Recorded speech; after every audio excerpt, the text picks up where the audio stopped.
Hello guys, आप सभी का स्वागत है मेरे इस यूट्यूब चैनल पे जिसका नाम है मिस्टर मैक। और जैसा कि आप सभी को पता है कि मैं लॉ से रिलेटेड वीडियो जो है अपलोड कर रहा हूँ, जो कि आपके अगस्त में जो आपका बिज़नेस लॉ का एग्ज़ाम है उससे रिलेटेड आपको बहुत ही हेल्पफुल होने वाला है। तो इससे पहले कि मैंने 9 वीडियो ऑलरेडी अपलोड कर रखी है, अगर जिसने नहीं देखा है वो आप प्लेलिस्ट में जाके वो देख सकता है। ठीक है, मैं उससे आगे की वीडियो कंटिन्यू कर रहा हूँ ताकि मेरा जो एक मोटिव है कि आपके जो है एग्ज़ाम से पहले आपका कोर्स कंप्लीट करा दें और आपको ज़्यादा इधर उधर भटकने की ज़रूरत नहीं है। ये बुक आपके लिए हेल्पफुल है। बस आपने क्या करना है, अपनी कॉपी में ये सारी चीज़ें नोट कर लेनी है, जो मैं आपको यहाँ इंपॉर्टेंट चीज़ें आपको बताऊँगा। अगर आप नोट नहीं करेंगे तो कहीं ना कहीं आप जो है आलसपना दिखाएंगे, और अब भी अगर आप आलस दिखाओगे तो कहीं ना कहीं आपको दिक्कत आ सकती है। तो ये जो आपका बिज़नेस लॉ से रिलेटेड है, तो इसमें हमें क्या पढ़ना था वो एक बार देख लेते हैं। यस, हमें शुरू करना है agreement under mistake of law. कि अगर कोई एग्रीमेंट अगर बाय मिस्टेक ऑफ लॉ हुआ है तो क्या ये वैलिड माना जाएगा या इसे वॉइड डिक्लेयर कर दिया जाएगा। सवाल यही होता है कि अगर मिस्टेक ऑफ लॉ है, देखो क्या होता है, यहाँ पर 2 टाइप के मिस्टेक होते हैं। यहाँ पे भी मेंशन है कि अगर आपसे पूछे मिस्टेक कितने टाइप के होते हैं तो मिस्टेक 2 टाइप के होते हैं। एक होता है मिस्टेक एज अ फैक्ट और एक होता है मिस्टेक एज टू लॉ। ठीक है, अब इन दोनों का मतलब समझिए। इसमें क्या है, सेक्शन 21 कहता है act deal with effect mistake as a law but silent over other issue relating to such type of mistake. कह रहा है a contract is not avoidable because is caused by mistake to any law in force in India but mistake as a law not in force of India then same mistake as a fact. देखो, बाहर की country में, foreign की country में mistake of fact valid माना जाएगा और मानते हैं, लेकिन इंडिया में मिस्टेक ऑफ लॉ और मिस्टेक ऑफ फैक्ट ये दोनों ही क्या माने जाएंगे। अब यहाँ लिखा है नॉट अवॉइडेबल, ये वॉइडेबल नहीं होगा।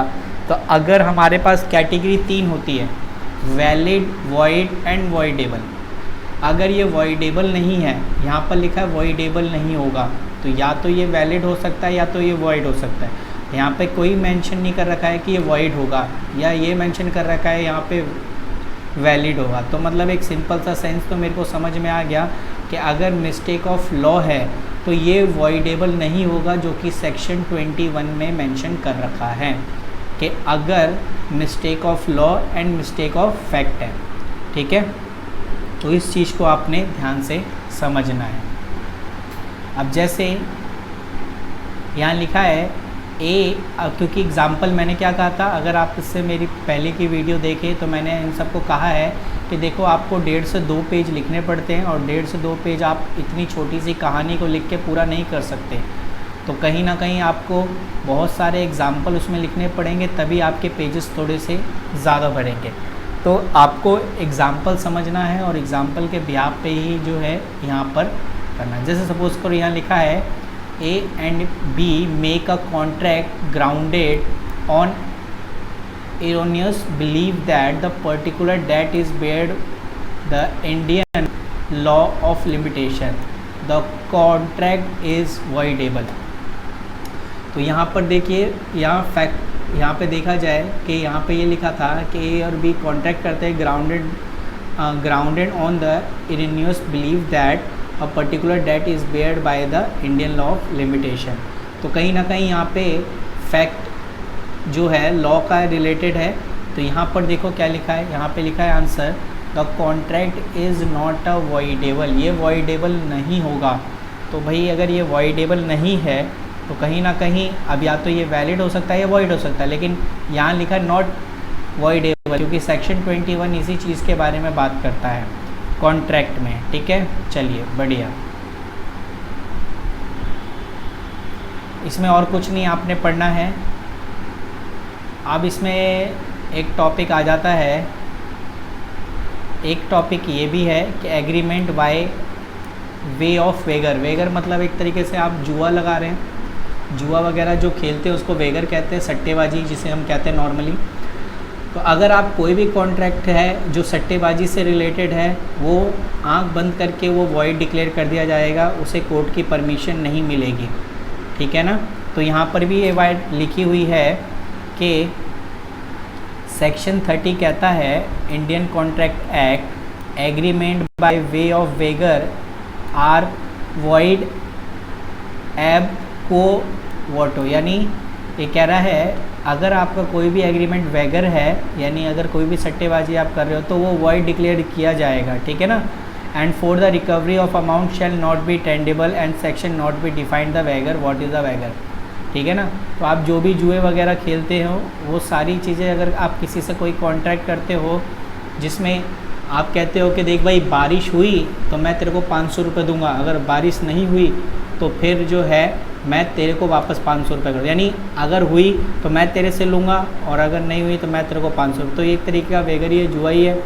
अगर इस तरीके का अगर आप कॉन्ट्रैक्ट करते हो तो ये वॉइड डिक्लेयर कर दिया जाएगा, क्योंकि इसमें एक पर्सन को लॉस होता है और दूसरे पर्सन को हानि होती है, ठीक है। ये याद रखना, एक को प्रॉफिट होगा और एक को लॉस होगा।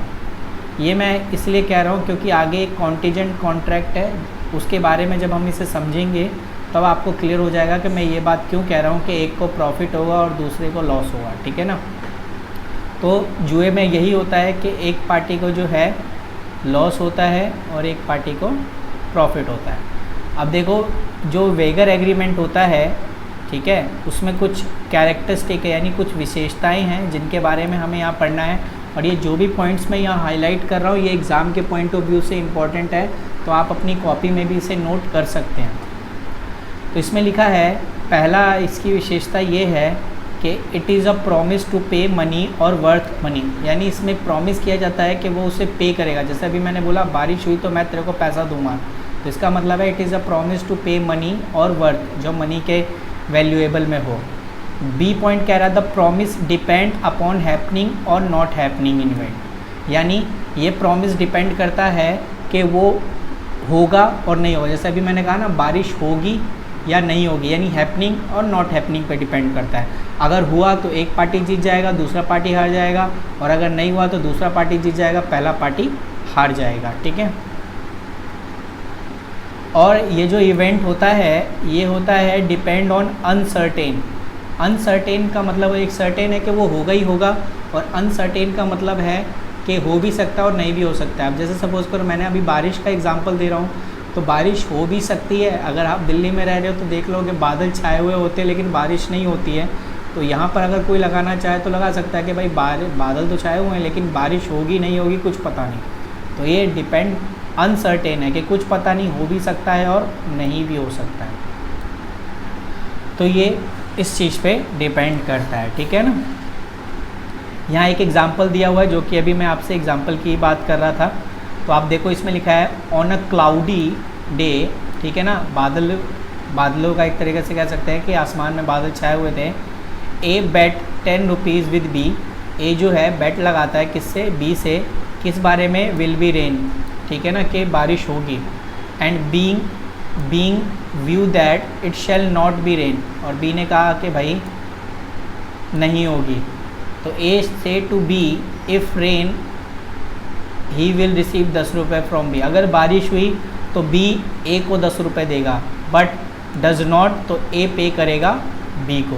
तो ऐसे कंडीशन को हम वैगर कहते हैं, ठीक है ना। और कह रहा है दूसरा पॉइंट जो लॉटरी होता है, जो हम लॉटरी वगैरह उसको भी वैगर में ही काउंट करते हैं, ठीक है। अच्छा इसको ना इसमें एक चीज़ है जिसको हम नहीं मानते, वो है हॉर्स रेसिंग। हॉर्स रेसिंग को जो है वैगर से अलग रखा जाता है, क्योंकि हॉर्स रेसिंग जो होता है वो लीगल होता है, इसीलिए हॉर्स रेसिंग को जो है वैगरिंग कॉन्ट्रैक्ट से अलग रखा गया है, ठीक है ना। तो यहाँ पर अगर कहीं लिखा हो तो देख लेना कि अगर आप हॉर्स पे अगर आप पैसा लगाते हो तो अब ये देखो यहाँ लिखा हुआ है transaction which are not a wager, यानी वो चीज़ें जो वैगर नहीं है। ये भी वेरी इंपॉर्टेंट टॉपिक है कि ये कौन सी चीज़ें हैं जो वैगर में काउंट नहीं होती। तो अगर आप कोई प्राइज़ जीते हो कंपटीशन में, जैसे कौन बनेगा करोड़पति में अगर आपने प्राइज़ जीता, आप अपने या तो गेम स्किल से जीत रहे हो या कोई आप पज़ल वगैरह सॉल्व कर रहे हो, ठीक है ना। और if the prize does not exceed 100 rupees, ठीक है ना, उस टाइम की बात थी। तो उस हिसाब से अगर देखा जाए कि if price does not exceed 100 rupees, तो अगर वो 100 रुपये से ज़्यादा नहीं है जो आप जो भी कंपटीशन वगैरह कर रहे हो, तो वो वैगर में काउंट नहीं किया जाएगा, ठीक है। अगर आप एथलेटिक हो, कंपटीशन रेसलिंग कर रहे हो, तो भी वैगर में काउंट नहीं किया जाएगा, ठीक है। ओके ओके, और कहाँ है, हाँ ये रहा, देखो जो जिसकी मैं बात कर रहा था, हॉर्स रेसिंग से अगर आप पैसा जीतते हो तो इसे वैलिड माना जाता है, ना कि वैगर, ठीक है ना। तो ये बात क्लियर यहाँ पर हो चुकी है कि वैगरिंग में क्या क्या शामिल करना है और क्या क्या शामिल नहीं करना है। तो आप इसे अपनी कॉपी में नोट कर लीजिए, वेरी इंपॉर्टेंट क्वेश्चन है।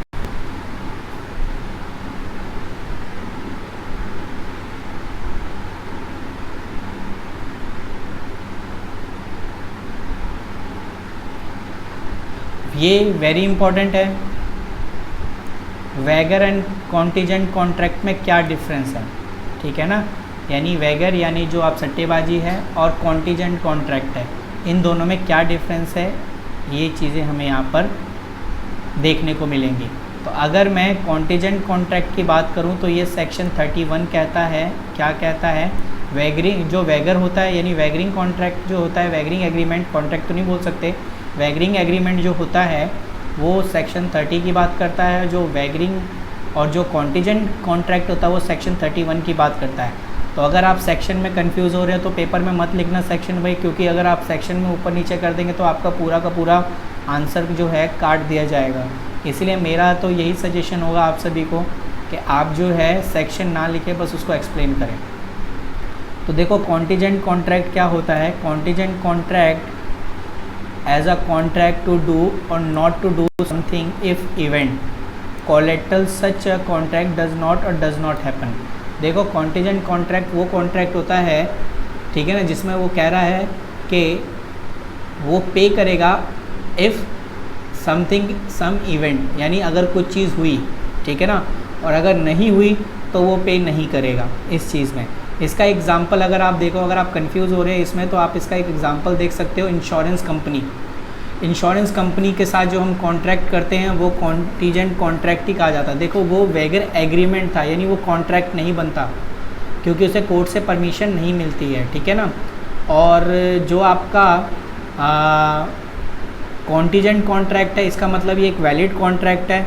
जैसे हम इंश्योरेंस वाले से कोई कॉन्ट्रैक्ट करते हैं कि देख भाई मैंने अपना ये घर इंश्योरेंस करा लिया है, अगर फायर से मेरा घर जलता है तो मुझे पैसा मिलेगा, यानी इवेंट हैपन, ठीक है ना, कि अगर घर जला तभी पैसा मिलेगा, अगर नहीं जला तो नॉट। तो ये लिखा हुआ है कॉन्ट्रैक्ट टू डू और not to do something if some event and collateral such a contract does और डज नॉट हैपन, ठीक है। तो इसके कॉन्टीजेंट कॉन्ट्रैक्ट के जैसे आपने वैगर के अगर आपने पढ़ा था, तो वैसे आपके कॉन्टीजेंट कॉन्ट्रैक्ट के भी जो हैं कैरेक्टरिस्टिक, यानी इसकी भी विशेषताएं होती हैं। तो देखते हैं क्या क्या विशेषताएं हैं।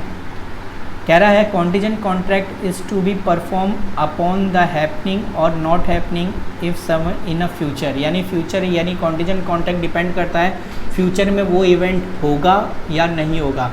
अगर वो इवेंट हुआ तो कंपनी कंपनसेट हो जाएगी, यानी पे कर देगा जो प्रॉमिस किया है, और अगर नहीं हुआ तो फिर पे नहीं किया जाएगा, ठीक है ना। यहाँ पे कह रहा है ये फ्यूचर के लिए होता है और ये अनसर्टेन इवेंट होता है। जैसे वैगरिंग में अनसर्टेन इवेंट होता है, इसमें भी अनसर्टेन इवेंट होता है, बट इसमें ऐसा नहीं है कि जैसे वैगरिंग में एक को फ़ायदा हो और दूसरे को नुकसान हो, कॉन्टीजेंट कॉन्ट्रैक्ट में ऐसा नहीं होता। इसमें एक को जब नुकसान होता है तभी जो है इंश्योरेंस कंपनी उसको पे करके बराबर करती है, और अगर नुकसान नहीं हुआ है तो कंपनी पे नहीं करती। वैगरिंग में क्या होता है कि पे करना पड़ेगा अगर आप हार गए, यानी एक को नुकसान होगा एक को प्रॉफिट होगा। लेकिन कॉन्टीजेंट कॉन्ट्रैक्ट में ऐसा नहीं है। कॉन्टीजेंट कॉन्ट्रैक्ट में अगर सामने वाले का घर जला है तभी इंश्योरेंस कंपनी जो है पैसा पे करती है, नहीं जला है तो नहीं पे करेगी। तो यही कह रहा है कि where the event is bound to happen, the contract is to be fulfilled, ठीक है ना। और ये कह रहा है the future event upon the performance of the contract depend on incidental collateral to contract, ठीक है ना। अब जैसे यहाँ एग्जांपल दिया हुआ है contingent contract be found in, जैसे इंश्योरेंस हो गया, इंडेमनिटी एंड गारंटी हो गया। अब इंडेमनिटी गारंटी क्या होता है, इसका एक प्रॉपर एक चैप्टर है, तो वो भी हम आगे पढ़ेंगे। अगर मैं आपको यहाँ पर एग्जांपल, देखो कितने सारे एग्जांपल दिए हुए हैं, तो एक एग्जांपल आपको समझा देता हूँ, बाकी के एग्जांपल आप पढ़ लेना और अपनी कॉपी में नोट कर लेना है, ठीक है। तो पहला कह रहा है जैसे अ कॉन्ट्रैक्ट टू पे 10,000, एक कॉन्ट्रैक्ट कर रहा है बी से कि वो पे करेगा 10,000 इफ़ हाउस इज़ बर्न, अगर घर जला तो। This is a contingent contract here if B is burn A shall be liable to pay 10,000, ठीक है। कि यहाँ पर जो है कॉन्टीजेंट कॉन्ट्रैक्ट, क्योंकि बी ने बोला है, किसने, हाँ, कि ए बोल रहा है कि अगर बी का घर जलता तब वो पे करेगा, अगर नहीं जल रहा है तो वो नहीं पे करेगा। यहाँ लिखा है ना, इफ़ बीज house is not burn the discharge of his liability, तो फिर वो कुछ नहीं पे करेगा, वो अपनी लाइबिलिटी से डिस्चार्ज हो जाएगा। तो यही पॉइंट था जो आपको समझना था। और भी कुछ पॉइंट्स हैं, आप इलस्ट्रेशन और भी हैं, आप इसको अपनी कॉपी में नोट कर लीजिए, जो कि एग्ज़ाम के पॉइंट ऑफ व्यू से इम्पॉर्टेंट है। ये वेरी इंपॉर्टेंट है। आज का लास्ट टॉपिक, मेरे ख्याल से ये चैप्टर भी ख़त्म ही है इसके साथ साथ, और तो कोई चैप्टर नहीं है। मैं एक बार चेक कर लेता हूँ।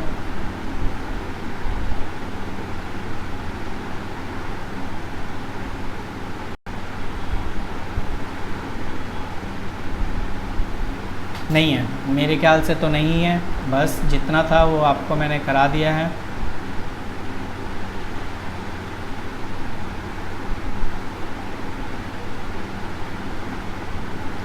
जो आपके एग्ज़ाम के पॉइंट ऑफ व्यू से था वो मैंने ऑलरेडी आपको बता दिया। तो एग्ज़ाम के पॉइंट ऑफ व्यू से ही मैं यहाँ पे बात कर रहा हूँ, और यकीन मानो जब आप वहाँ पे रहेंगे तो आपको जो है पाँचों के पाँचों क्वेश्चन आते होंगे, इसकी गारंटी मैं आपको दे रहा हूँ, ठीक है। चलिए, तो हम अपने उस मुद्दे पे आते हैं जहाँ पर ये काम था। तो ये है very important difference between wagering and contingent contract. Very important question है, बहुत बार पूछा गया है एग्ज़ाम के पॉइंट ऑफ व्यू से, इसीलिए आपको इसे नोट करना है। तो क्या कह रहा है, पहले डेफिनेशन की बात करें तो देखो, जो वैगर का डेफिनेशन है वो सेक्शन 30 में है, और जो 31 में है वो कॉन्टीजेंट कॉन्ट्रैक्ट। तो इसका मतलब कहीं ना कहीं देखो, जो वैगरिंग एग्रीमेंट है वो वॉइड होता है, और जो कॉन्टीजेंट कॉन्ट्रैक्ट होता है वो एक तरह से कॉन्ट्रैक्ट है, तो इसलिए एक तरीके से वैलिड माना जाता है।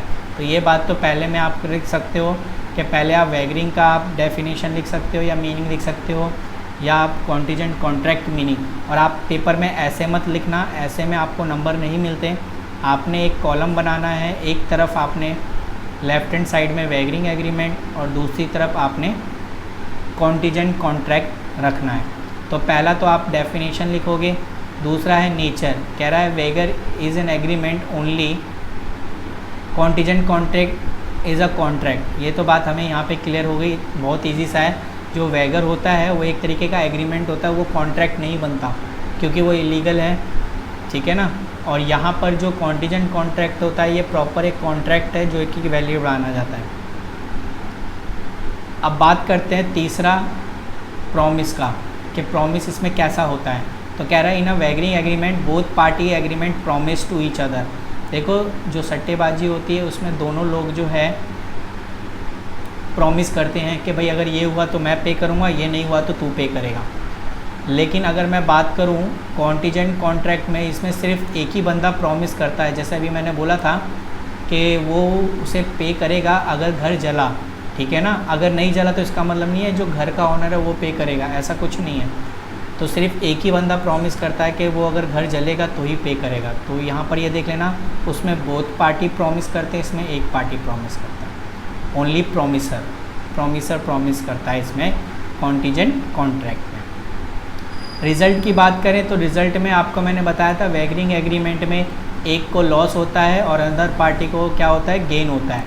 बट कॉन्टीजेंट कॉन्ट्रैक्ट में not necessary that one party loss, ठीक है ना। एक कॉन्टीजेंट कॉन्ट्रैक्ट में ऐसा नहीं होता कि एक पार्टी को प्रॉफिट और एक पार्टी को लॉस हो। अगर यानी कि अगर आपने पहला वाला पॉइंट लिखा है तो उसका उल्टा आप लिख सकते हो इसमें, तो आपको याद करने में ज़्यादा परेशानी नहीं होगी। इन्फोर्सबिलिटी की बात करें तो हमने ऊपर ही पढ़ लिया था कि वैगरिंग एग्रीमेंट जो होता है वो वॉइड होता है and it is not enforceable by law. इसे लॉ जो है यानी कोर्ट जो है परमिशन नहीं देता।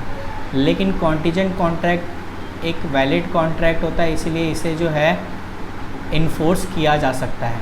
ठीक है, कि अगर सपोज़ करो घर जला लेकिन इंश्योरेंस कंपनी ने पैसा नहीं दिया तो आप कोर्ट में जा सकते हो कि भाई देखो मेरा घर जला था, मैंने इंश्योरेंस का करवा रखा था इस कंपनी से, लेकिन इसने मुझे पैसा नहीं दिया, तो प्रॉपरली जो है ये इसमें शामिल किया जाएगा।